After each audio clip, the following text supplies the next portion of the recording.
dia diterima salah satu perusahaan di New Delhi. Ya. Dan semua itu sebenarnya tidak terlepas dari bagaimana si mahasiswa ini memanfaatkan komunikasi dengan network-networknya.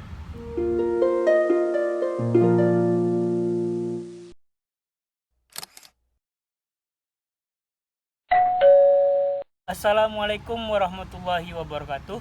Kembali lagi di channel YouTube saya, Rozio Gibran. Bersama saya hari ini ada Bang Zikri, owner Indindo Project. Halo Bang Zikri. Halo. Dan ada Bang Ihsan, Pejuang Rantau India. owner channel YouTube Pejuang Rantau India. Tetete. Dan yang paling penting adalah hari ini kita bersama spesial. ibu kita tercinta, Ibu Lestiani, atas pendidikan di New Delhi. Dan Ibu Indonesia di sini. Iya, ibunya anak-anak mahasiswa di sini. Ya, ibu asrama juga. Apa kabar Bu Lesti? Alhamdulillah baik. Hari ini kita akan ngobrol tentunya sekitar pendidikan ya, Bang Zikri ya. Tentang pendidikan. Yang pertama mungkin kita mau nanya dulu jumlah mahasiswa Indonesia, Bu, 192 di India ini. Sekitar 192 orang, tapi mereka nggak semuanya ada di India sejak tahun 2020 bulan Mei ketika pertama kali ada repatriasi, pesawat repatriasi karena pandemi. Dan pemerintah India mulai memberlakukan kelas online. Jadi beberapa mahasiswa itu kembali ke Indonesia karena pertama itu adalah kekhawatiran orang tua. Kondisi pandemi di India pada mulai bulan Maret itu kan semakin naik ya. Banyak orang tua yang khawatir kondisi mereka di India. Jadi pertama kali repatriasi bulan Mei itu sudah mulai beberapa mahasiswa yang pulang ke Indonesia atas permintaan orang tua, dan kebetulan kondisi kuliah online. Oke, jadi kuliah online, jadi status mereka masih mahasiswa ya. Aktif, ya. Cuma belajarnya dari Indonesia secara online ya. Ya. Kalau jurusan apa aja Bu yang banyak diambil oleh mahasiswa Indonesia di India ini? Banyak diambil ya. Itu kalau saya amati, terutama saya bicara di kantong-kantong mahasiswa yang paling banyak ya. Paling banyak itu di Aligarh Muslim University ya, Uttar Pradesh. Ya, saat ini jumlah mahasiswa yang aktif sudah termasuk mahasiswa baru, meskipun masih sebagian di Jakarta ya, di Jakarta di Indonesia karena kondisi lockdown itu sekitar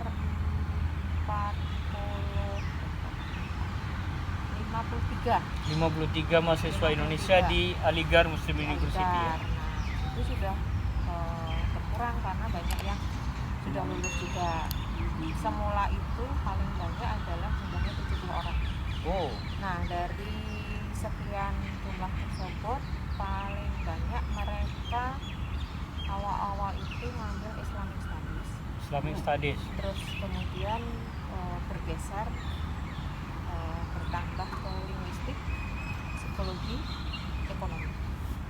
Dan kemudian yang untuk belakang-belakang ini jadi sangat bervariasi jurusan yang diambil. Itu ada statistik, biologi, kemudian teaching English language, terus kemudian sebenarnya apa sih English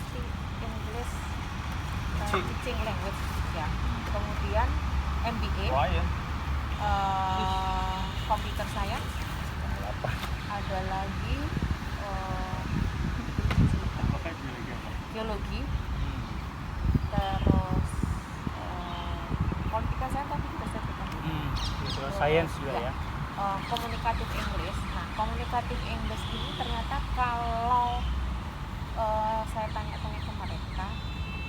belajarnya adalah bahasa Inggris. Kalau di Indonesia itu bahasa Inggris, tapi di sini nyebutnya communicative English. Lanjut Krip, ada yang mau ditanya? Kemudian kantong yang terbesar lagi setelah Aligarh nomor 2 itu adalah di Chandigarh ya? University. Di Chandigarh, tapi khusus di Bukan di Hyderabad malah ya? Di Chandigarh. Hyderabad jumlahnya sudah semakin berkurang gitu. sekarang. Chandigarh University itu ada 25 orang. Oh.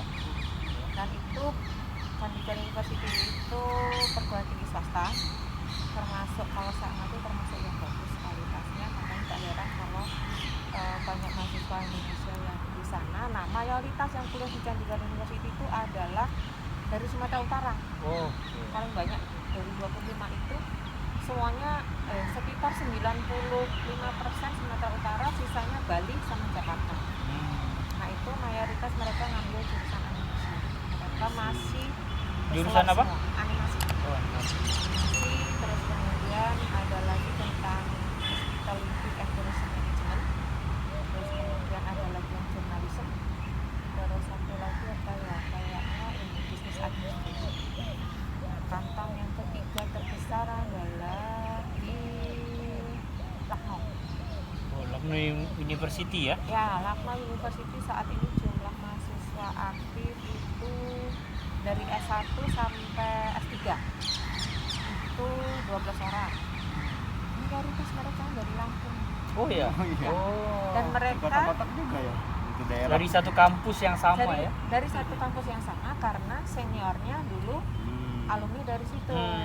Dan kebetulan di sini uniknya dosen dan mahasiswa bertemu kuliah di satu kampus. Ambil jurusan yang dosennya 2 orang, kebetulan ini satu keluarga suami istri ngambil S3 di Lucknow University. Nah, mahasiswanya dari si bapak dosen dan ibu dosen ini alhamdulillah lolos beasiswa ACCR. 12 orang itu 11 orang beasiswa ACCR, itu 8 orang dari Lampung, sisanya adalah dari Jakarta. Dengan yang juga baru itu Mungkin teman-teman perlu tahu juga beasiswa ICCR itu adalah beasiswa yang disediakan oleh pemerintah India. Untuk S1 sampai S3.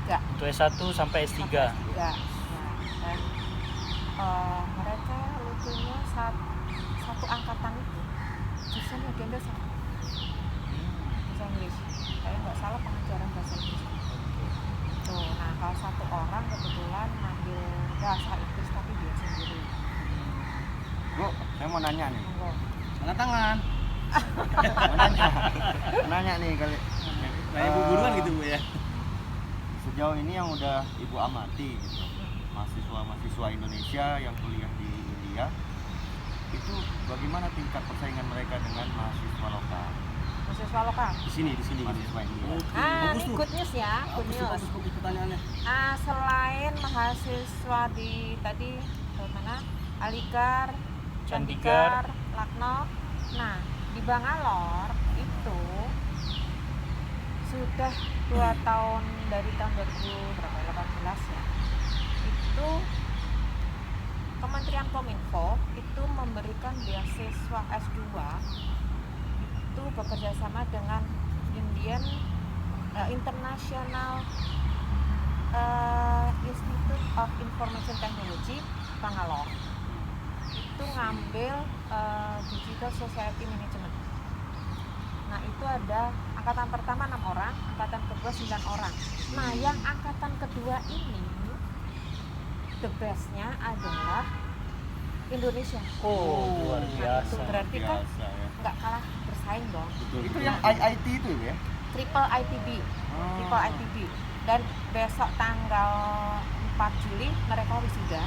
Dan disitulah diumumkan bahwa untuk jurusan itu di angkatan tersebut yang terbaik adalah dari Indonesia. Jadi Luar biasa. teman-teman Indonesia jangan khawatir, jangan takut ya, bukan jangan takut untuk bersaing dengan mahasiswa baik di India maupun mahasiswa luar negeri yang sedang kuliah di India. Tuh. Itu jurusan apa Bu? Terbaik di jurusan apa? Di Digital Society Management. Digital. Ya, namanya kalau nggak salah Mas Umar apa nih? Mas Umar ya. Saya udah apa wajahnya. Kayaknya pernah datang juga kemarin. Iya. Ke sini tapi yang waktu Lebaran kalau nggak salah. bukan lebaran 17-an. 17 Agustus Iya. tahun 2019 ya 2019. Tuh. Dan satu lagi mahasiswa S2 ICCR yang di Aligar, dia adalah programming, ngambil computer science. Dia itu kebetulan punya talenta di bidang ini sketch anime ya. Anime. Dia itu sepanjang kuliah itu dia sudah punya banyak pesanan.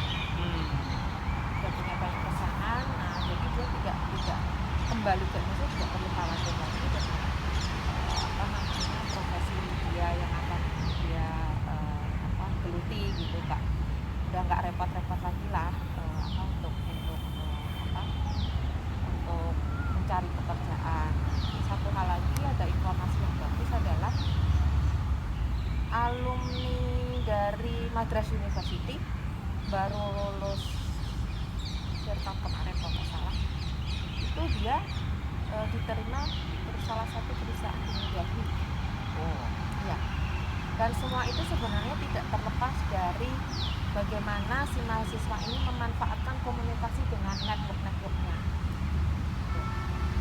Dan perlu saya informasikan di sini juga, masih pernah dengar nggak ada mahasiswa Indonesia yang tahun 2017 atau 18 sebelum saya datang ke sini itu ada satu-satunya mahasiswa Indonesia di bidang kedokteran.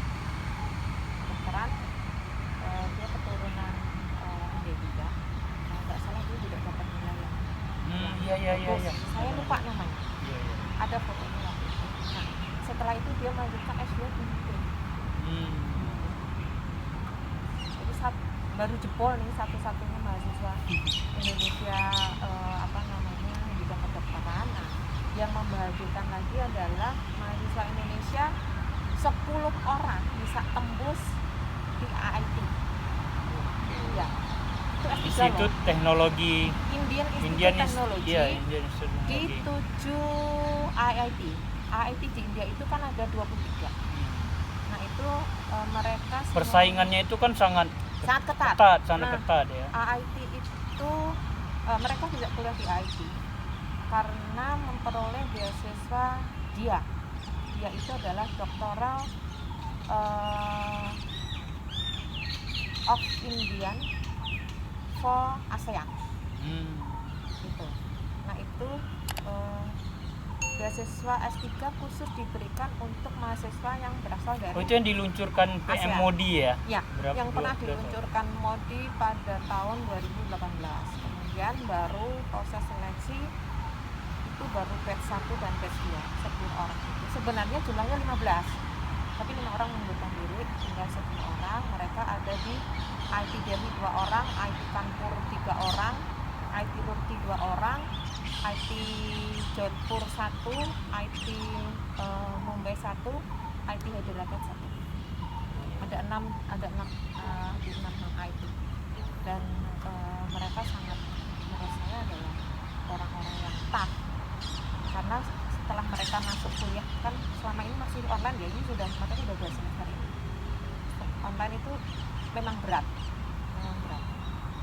Dan Indonesia di antara sekian negara ASEAN yang mengikuti beasiswa ini, itu jumlahnya paling banyak pendaftarnya dan paling banyak yang diterima. Dari 150 sekian itu yang diterima 15, tapi yang kemudian yang lanjut itu hanya 10 orang. Oke, baik Bu Lesti, terima kasih banyak. Teman-teman, ini perbincangan awal kita dengan Ibu Lesti. Ini akan bersambung lagi seri berikutnya. Ini khusus kita membahas tentang mahasiswa Indonesia yang belajar di India. Sekali lagi terima kasih Bu Lesti ya. Nanti kita akan undang lagi di seri-seri berikutnya. Kupas tuntas pendidikan di India. Oke. Buat kawan-kawan yang belum subscribe, tolong dukung channel ini dan juga channel Indindo Project dan Pejuang Rantau India. Sehat selalu teman-teman. Assalamualaikum warahmatullahi wabarakatuh. Waalaikumsalam. Semangat. Semangat.